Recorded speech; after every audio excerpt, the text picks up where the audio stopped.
On Would I Lie to You? Stand up, Jimmy Carr. Word up, Jerry Christian. And their team captain, Lee Mack. And facing them tonight, Birmingham Beauty, Jamelia. On comic duty, Marcus Brigstock. And their team captain, David Mitchell. And here's your host, Rob Brydon. Good evening and welcome to Would I Lie to You, the show that prides itself on being a liar's paradise. According to scientists, certain people are able to tell at a glance whether someone is lying or not. They call these individuals women. And the very first lie was told by Adam and Eve when they denied eating the apple in the Garden of Eden. The cost of eating the apple, an existence of pain and mortality. Still, slightly less than a Waitrose pack of 4 organic pippins. And so to round one, Home Truths, where our panellists each read out a statement from the card in front of them. To make things harder, they've never seen the card before, so they've no idea what they'll be faced with. It's up to the opposing team to sift the fact from the fiction. And Jimmy, you're first up. All right. Please reveal it. Prince Philip told me I was a funny-looking fellow when I was a ball boy at Wimbledon. David's team. What year was this? Oh, I was about 12 or 13, about 84, maybe? Something like that, ages ago. How did you get into being a ball boy? How did I get into it? Well, I just psyched myself up. Attention balls today, yeah! I love it, man. Okay. How does the system of selecting ball boys work? And I was in a tennis club in my sort of local village, and I used to play tennis, and there was a lottery thing, and you could go along, and 2 people from every tennis club went along. Yeah, I thought they were from sort of schools around the Wimbledon area. That's what I thought. Where were you at school, Jimmy? The Wimbledon area. Wow, he's really foxed us there. Yeah. And you were lined up, all the ball boys and ball girls? Yeah, it was after the women's final. Everyone's lined up, like hundreds of us. Which final? Who had played? It was years ago. It was Ivan Lendl kind of era. He's unlikely to make the women's final. Who was Prince Philip there with? I think it's the Duke and Duchess of Kent or something. I don't really know the royals that well. That's the thing, it's usually the Duke and Duchess of Kent that do all the Wimbledon stuff, Yeah. rather than Prince Philip, who's got more important sporting events to go and be racist at. I don't believe you're a ball boy at Wimbledon, but I just don't think Prince Philip often turns up to Wimbledon. He does. He does, actually. He told me I was a funny-looking fellow when I was there. So. Yeah, no. Well, that's how I know that, yeah. That's a clincher, though. Do you have any concept of what particular aspect of your demeanour that he found funny-looking? I can answer this. We'll all have a go. We'll start with it. We'll go around that. What's funny about my massive head? Do you think you frightened the prince with your appearance? He was actually really freaked out? Do you know what? That joke works if you don't do that. Do you know what? I thought you could never look more like a ventriloquist dummy. Do that again.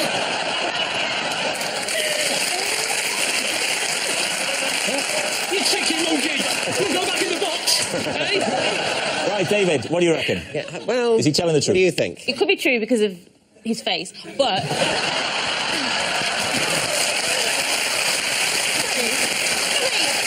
I don't think you're ugly. I just think... No, sorry. I just think that you've got a very unique face. No one will ever forget you. How am I getting bullied by Jamelia? How did that happen? So, David, what's your team deciding here? I think it could be true. I don't know. I don't trust you. You're a funny-looking fellow. Yeah. See, that's the crucial detail. Yeah. I'm edging towards a lie. You're saying it's a lie? Yeah. OK. Jimmy Carr. Well, I can tell you, it is a lie.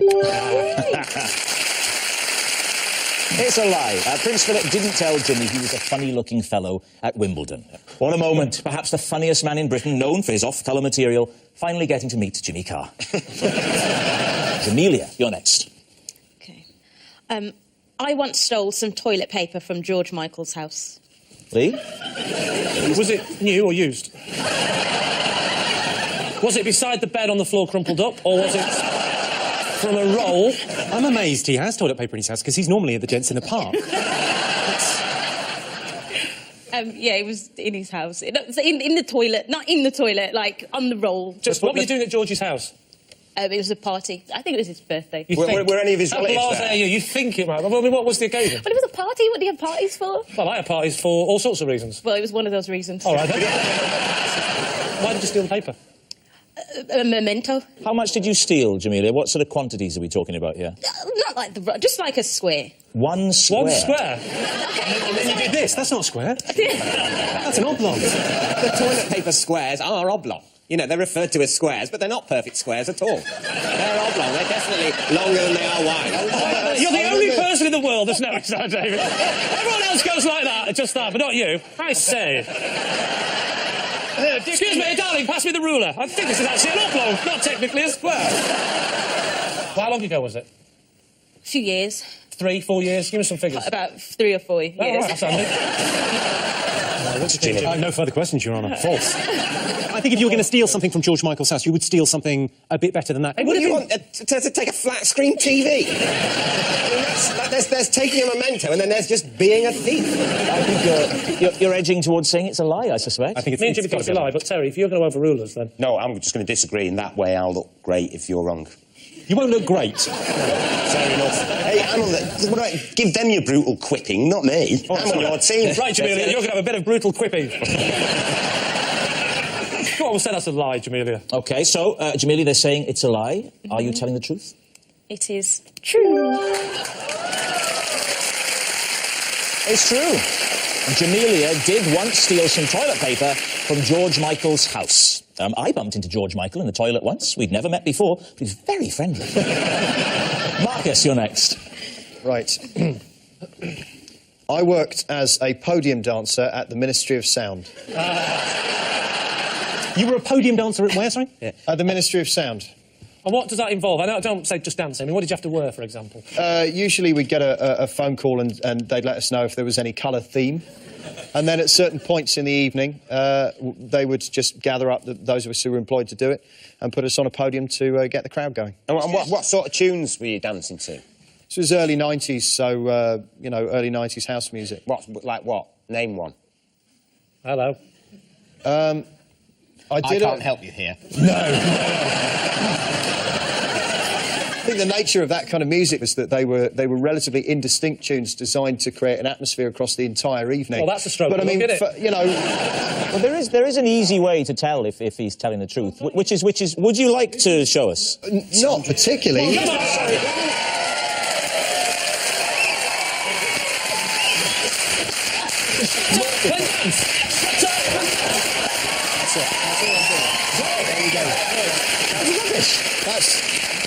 That's what I'm doing. I'm now a sort of moderately plump man in my mid-30s. It doesn't have quite the same impact. Oh, come on, what do you mean, moderately? Where did they find you? Their own people just sort of talent spotted me. They talent scouted you? Yeah. Marcus, it was a part-time job. Now, what else were you doing? What other jobs were you doing at the time? I was working on an oil rig. Oh, okay. I worked for 9 months on an oil rig, doing 4 weeks on, and in the 2 weeks off, I would go and do... This is like your own private flash dance. It's in that area, yeah. What were you doing on the... You were welding, and then you were dancing. Flash dance is based on your life. What did your oil rig friend people, did you tell them what you were doing part-time? Yeah, I used to practice on the rig. You did not. An oil rig is just a massive podium. Lee, what are you going to say? What do you think? Is he telling It's the got a truth? lot of YMCA qualities, this film. Come on, boys. Not only do I think this is true, I think this is the most dignified and wonderful way for Marcus to come out on television. It's so stupid, in a way, and unbelievable, that it could be true as a double bluff. Well, no, a lie as a double bluff, and he's made it mad, and he's thrown the oil rig thing in, which might be true, to go with the lie. Can I just say, It's a lie. Of the 3 series we've done so far, I've never asked someone, and at the end of it, had less information than when I...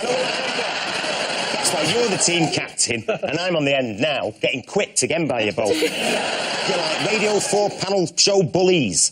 So, I would say... Radio 4, I've never been so happy in all my life. Do you really think that, Terence? Yes. I'm telling you that he's lying. Did you not see the dance move? Did you not see his... I was going to say, I didn't believe any of this, but I think Jimmy's probably... That was a move, wasn't it? So what are you going to go for, Lee? We'll say it's true. OK, Marcus, is it truth or is it a lie? It is, in fact, true. It's true. Marcus did work as a podium dancer at the Ministry of Sound. The DJ's got a lot of requests from clubbers at the Ministry, mainly, can you get that big posh bloke off the podium? He's putting me off my ecstasy.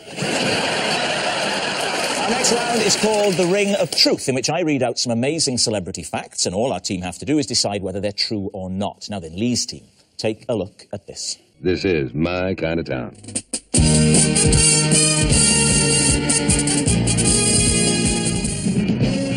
Riding the express elevator to the top of one of the city's highest buildings, this is the view that nearly took my breath away.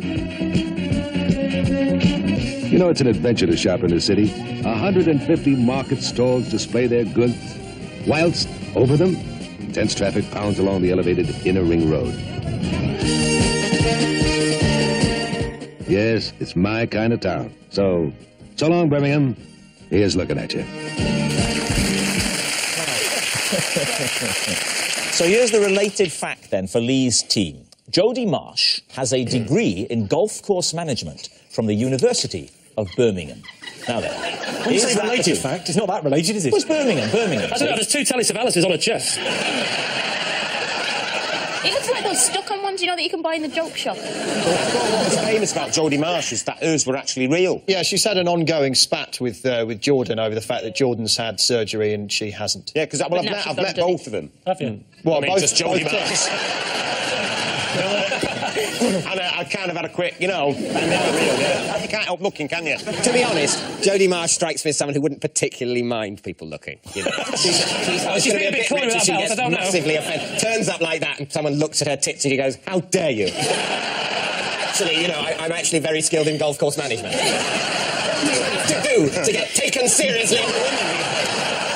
Why would you do a course on golf course management? Well, she plays golf, and her love of the game comes from her grandfather, Jasper Marsh, who was actually a professional golfer. The University of Birmingham, did it used to be a polytechnic, or was it one of the ones that used to be a 24-hour garage? To be fair, I think the University of Birmingham is a proper one. It's a proper university. Jodie wrote her dissertation on the placement of bunkers on links courses. She had to study... No, she didn't. Come on, Rob, you're pushing your luck now.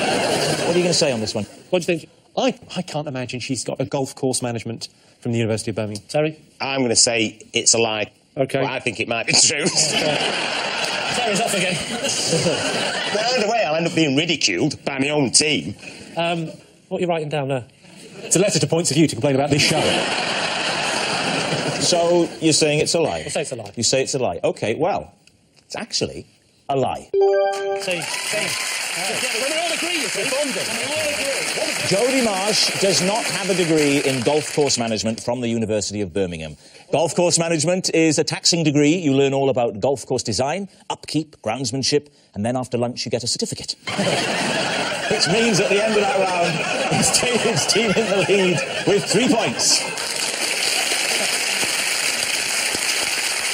Our next round is called This Is My, where we bring on a mystery guest who has a close connection to one of our panellists. This week, each of Lee's team will claim it's them that has the genuine connection to the guest. And it's up to David's team to spot who's telling the truth. So, please welcome this week's special guest, Steve.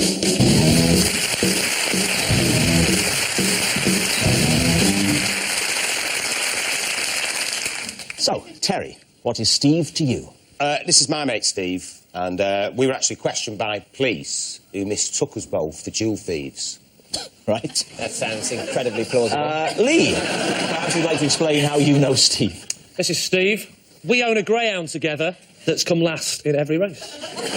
And finally, Jimmy, what's your connection with Steve? This is Steve. We were at primary school together. I didn't see each other for 20 years, and then met up in a hotel when he brought me room service.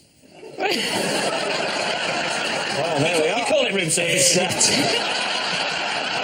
David's team, where do you want to start? I think you're all claiming to be friends with him. I want to see, like, a real connection. So if you could all just give him a hug, I want to see if there's a, you know... You want to see if I hug this man like I own a greyhound with him? No. If he's your friend, if you own something with him... Let's do it. OK, this is how we hug. We've got like this usually. Hey, how are you, little fella? Hey, get off. I'm trying to get off with it. That's how we hug. That's not realistic. He's my mate. Hello. Hey, look, mate. Hi, darling. You just turn around. Yeah, sure.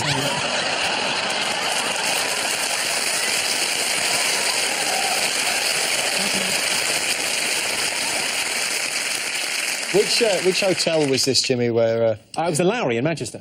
That is a hotel in That is Manchester. a hotel in Manchester, yes. Yeah. He's the night duty manager there. So he's, you know... He knew you were staying in the hotel and brought your room service up in order to renew say hello. your acquaintance. Yes, and I recognised him immediately and, you know... And did you go, oh my God, Steve? Yeah, and he really hasn't changed that much. Have you remained friends with him since that? Yeah, I stay in the same hotel quite a lot. Whenever Oh, so you only see him when he comes to No, when you go to the literally, hotel? yeah. Well, that's fine. Well, he lives in Manchester, I live in London, so we see each other. He's like your friend. What do you want me to do? Take him to the zoo? No. So, and Lee, what's the name of the greyhound you own with him? Called Ballyregan. And how many times has Ballyregan raced? 6 times. And has always come last? Always come absolutely last. We put him in too high a grade. And where's Ballyregan raced? Wimbledon. Right. So where does he live? Wimbledon. Most of the dogs that run at Wimbledon are trained in Wimbledon. Right. So he lives at, a kennels? No, he lives at the Trust House 40. Where do you think he lives? Dog tracks have adjacent kennels. They do. They very much have Ballyregan to. lives in the adjacent kennels. Trainers live around dog tracks. So you've got trouble now. Why- He did why- dog racing, he knows everything about it. If there's one thing, listen, if there's one thing I'm going to always beat David on, it's dog racing. Waltham down at Walthamstow with me would buy. What? Run, you little bastard, or I'll shoot How much is it? Where are the pheasants? There's no bloody pheasants. I don't understand. We'll never catch the fox at this rate. What are you talking about? Pheasants? Dogs? Fox? I mean, what sort of a menagerie do you imagine I would be imagining? I imagine you Yeah, I'm in my castle with 10 different sorts of vaguely posh animal, all fighting each other, then I kill a servant and have sex with the wall. That's who you are. That's who you are. Right. How much does it cost to kennel Ballyregan? It costs £35 a week. So why do you share him? Are you a credit crunch? Because it was Steve's idea. So, Terry, how did you get to know Steve? Just being out and about, you know, drinking and what have you. So you met him in a pub? He was a stranger in a pub, you got talking. You're out and about, you know. Out and about, and you meet me. Exactly. Yeah, you're out and about on a friend-finding mission. Will you be my friend? Yes. Okay, can you tell us the actual situation? Why did the police think that you were a jewel thief? They just thought we were sort of dressed like the description of Stripy top. bag. It was in the city centre, and what is it? We're walking down the road. Next thing you know, these 4 police cars pull up, and Hang on. City centre, Manchester, pedestrianised, mate. You should know that. Oh, they pull up in police trams. so we were walking down this road in the city centre, right? And 4 police cars pulled up, Got out and walked. and they got out. About 3 miles. And they just said that we fitted the description of these guys just carried out a robbery on a jeweller's. Right, we need an answer. So, David's team.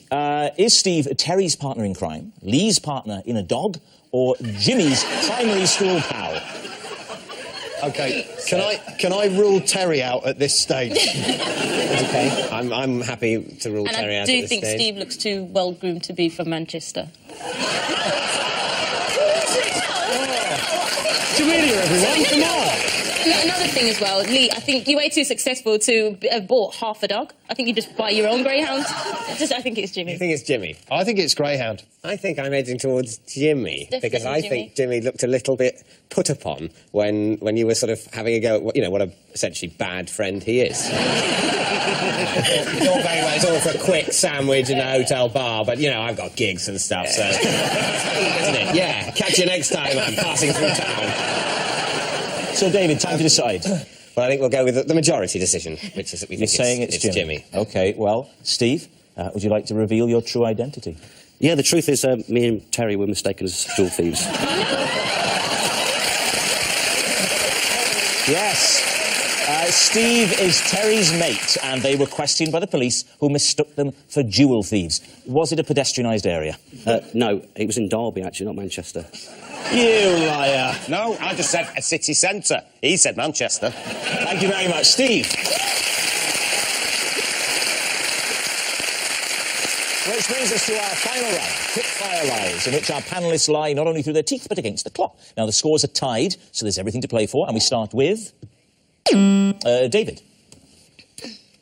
I read 1984 from cover to cover in W.H. Smith, so I didn't have to buy a copy. Lee, do you believe that? When was this? It was, I'd say, 1992.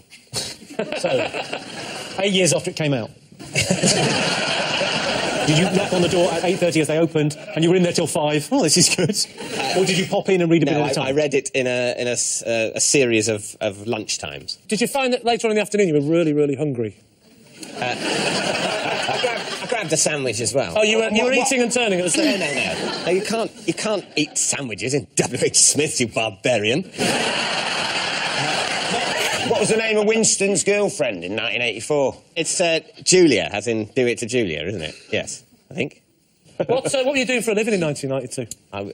I was working at a publisher's. Was it really badly paid? It was quite badly paid, but I dare say I could have stretched to a copy. Actually, why didn't you?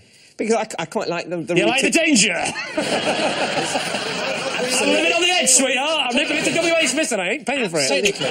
Technically, isn't this? It's a type of shoplifting, but with intellectual property. Yeah. You're stealing thoughts. It's very 1984 in and of itself. I like it. Thank you. So, I don't know, what do we think? Well, in 1992, I was having it large, he was podium dancing, and he was reading bleeding books in his lunchtime. He is weird enough to have done it. Let me ask you a question. What were you having that was so large? Everything. Milkshake the lot. So, Lee, time for a guess. True. You're saying true. You're saying it's a lie. Lie.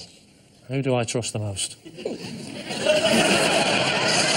There's going to be a jewel thief from Manchester who happened to get off. No, I wasn't a jewel thief, was I? Yeah, definitely. Stick to that story. I'll go with Terry and say that's a lie. You're going to say it's a lie? OK, David, is it a lie or were you telling the truth? It is a lie. Well done. It was a lie.